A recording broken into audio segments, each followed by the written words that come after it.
In 1974, at the height of his fame, Muhammad Ali pushed open the door of a small roadside diner in the Deep South. The sign on the window read, "Whites Only." The room went silent. Forks froze midair. Everyone expected a fight or a walkout. But what Ali did next didn't just shock the room. It changed one man's life forever. By 1974, Muhammad Ali wasn't just a boxer. He was a global force. He'd been stripped of his title for refusing the draft, dragged through courts, and painted as a villain for standing by his beliefs. Yet he returned, stronger, louder, and sharper than ever. America, however, was still torn in two. The civil rights movement had made progress, but in many small towns, the old rules whispered or shouted from storefronts and diner windows. This was one of those towns. A blink-and-you-miss-it stretch of road. One diner, one owner, and a sign that felt like it belonged to another century. The bell above the door rang. Heads turned. Muhammad Ali stood there, tall, calm, unmistakable. No entourage pushing ahead.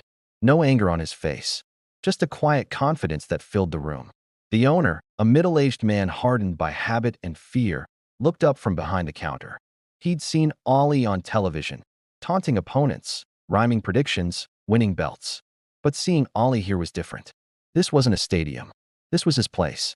Ali took 2 steps forward. "I'd like a meal," he said politely. The owner hesitated. Everyone knew the rule. Everyone knew the sign. "You can't eat here," the owner finally muttered, eyes darting to the window, then back to Ali. Ali didn't raise his voice. He didn't clench his fists. He simply nodded, as if he'd expected this answer. "That sign says I'm not welcome," Ali said. "But I'm hungry like any other man." The room was so quiet you could hear the grill sizzle. Most men would have walked out or exploded. Ali didn't either. He pulled out a chair and sat down anyway.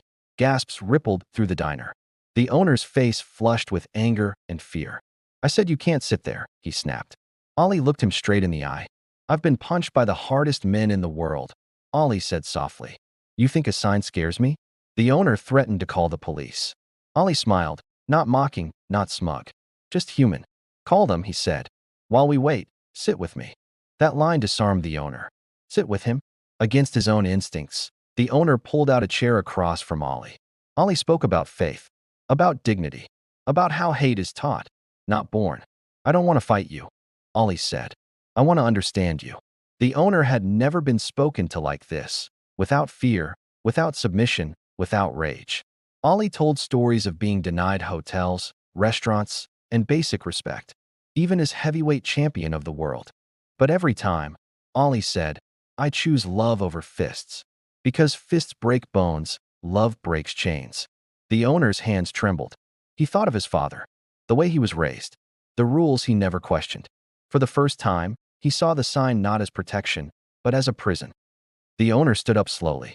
He walked to the window, and with one sharp pull, he ripped the "Whites Only" sign off the glass. No applause, no cheers, just stunned silence. He turned back to Ali. "Sit," the owner said. "I'll cook you the best meal you've ever had." Ali smiled, victory without violence. That diner didn't just change its policy that day, it changed its owner.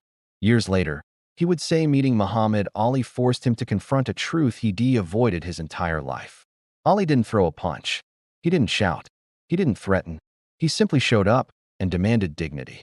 That's why Muhammad Ali wasn't just the greatest boxer of all time.